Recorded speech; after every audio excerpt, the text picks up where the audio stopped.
Haleluya, haleluya, haleluya. Bapak Ibu saudara-saudara, anggota SIDI yang mempersiapkan diri untuk mengambil bagian dalam perjamuan kudus pada hari Rabu besok. Kita semua tentu pernah mendapat hadiah atau pemberian, entah itu berupa uang atau benda dari seseorang. Ya mungkin dari sahabat, dari kekasih hati, dari saudara, dari orang tua, dari atasan, atau rekan sekerja yang sangat berkesan di hati.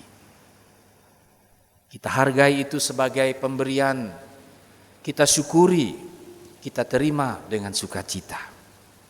Ya, masing-masing orang pasti punya pengalaman yang menarik, pengalaman yang berkesan.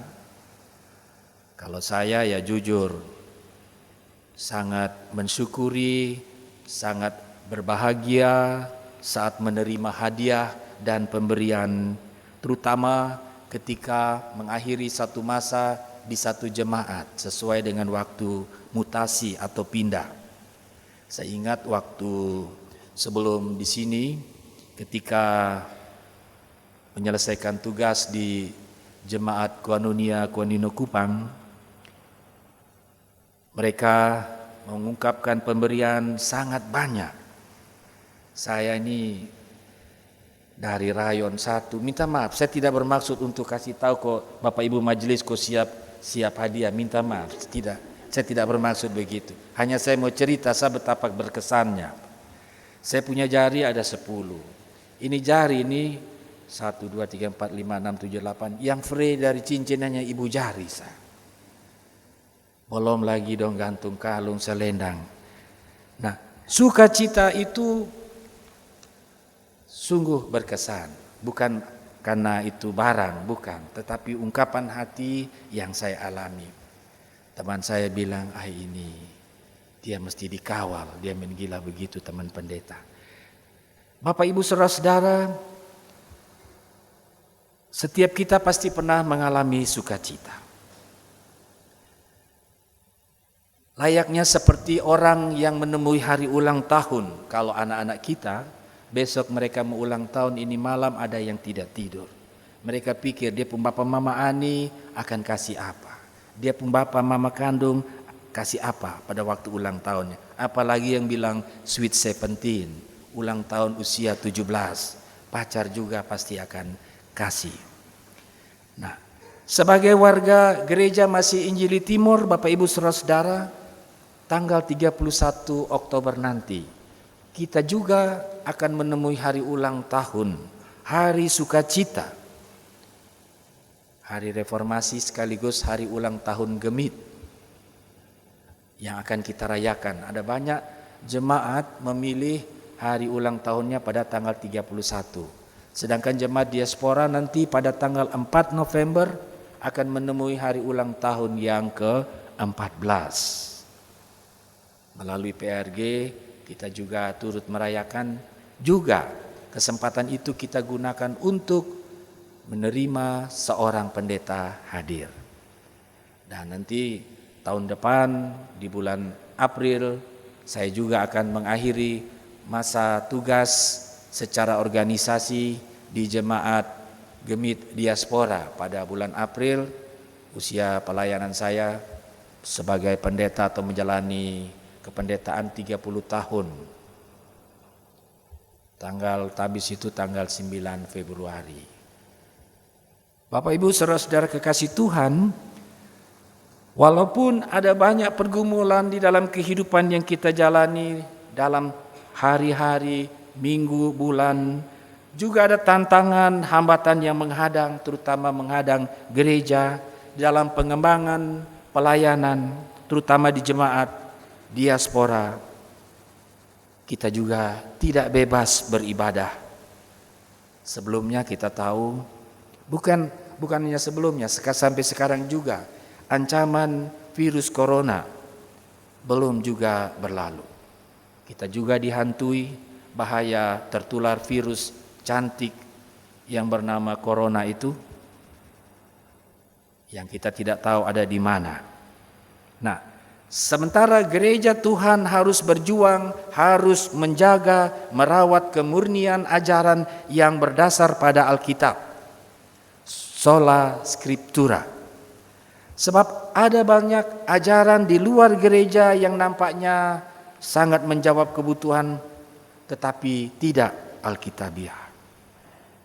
Bapak Ibu Saudara-saudara, para reformator gereja berupaya untuk membaharui pemahaman umat, membaharui pemahaman para tokoh-tokoh gereja untuk mencari tahu apa kehendak Tuhan, untuk dijadikan dasar pembenaran terhadap pemahaman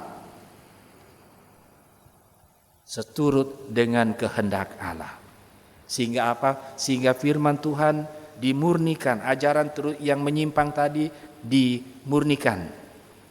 Nah, sementara sebagai umat Allah, Bapak Ibu Saudara-saudara yang ditebus semata-mata oleh anugerahnya, sola gratia, keselamatan yang Yesus kerjakan di atas kayu salib, hanyalah pemberian semata bagi kita yang sangat mahal. Nah, pengertian anugerah sesungguhnya sama dengan berkat, Bapak Ibu Saudara-saudara. Juga sama pengertiannya dengan karunia. Dalam Kamus Besar Bahasa Indonesia mendefinisikan anugerah artinya pemberian atau ganjaran dari pihak atas atau yang berkuasa kepada pihak bawah yang berstatus lebih rendah. Karunia artinya kasih, belas kasih atau pemberian sebagai tanda kasih. Sedangkan berkat artinya karunia atau pemberian Tuhan yang mendatangkan kebaikan kepada kehidupan manusia. Tetapi sesungguhnya apa yang dilakukan oleh Allah di dalam Yesus Kristus, apa itu disebut anugerah, karunia, berkat, sesungguhnya memiliki pengertian kebaikan yang diberikan, yang dihadiahkan sebagai tanda kasih dari Allah kepada manusia secara cuma-cuma. Nah, Gemit yang adalah bagian dari gereja reformasi mesti mensyukurinya. Kita sebagai bagian dari Gemit dalam merayakan hari ulang tahun reformasi, juga hari ulang tahun Jemaat ke-14, kita juga mesti mensyukurinya. Dan semakin kita ada di dalam persekutuan yang diutus oleh Tuhan, hadir menyaksikan kebesaran nama Tuhan. Nah, Bapak Ibu Saudara-saudara, dalam bacaan kita dapat kita dapati anugerah, karunia, berkat dari Allah bagi gerejanya, bagi umat pilihannya. Itu lebih dari cukup, melampaui kebutuhan, kepantasan kita untuk menerima. Entah di dalam perjanjian lama, di dalam perjanjian baru, tergambar jelas bahwa Allah sebagai sumber berkat mengaruniakan kepada kita umat pilihannya, baik berkat jasmani maupun berkat rohani. Dalam bacaan kita, Efesus pasal 1 ayat 3 sampai 14, mengaruniakan 3 macam berkat rohani kepada manusia. Pertama, berkat yang berhubungan dengan masa lalu, yaitu di dalam Kristus kita telah dipilih Allah sebelum dunia dijadikan, supaya kita menjadi kudus dan tidak bercacat di hadapan Tuhan.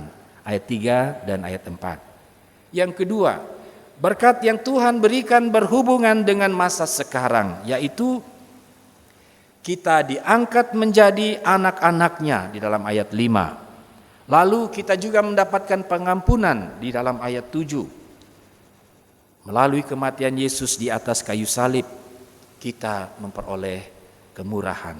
Dan hal itu dimungkinkan adanya penebusan. Penebusan di dalam dunia, Bapak Ibu Saudara-saudara, dari perbudakan saat itu dilakukan dengan pembayaran uang tebusan.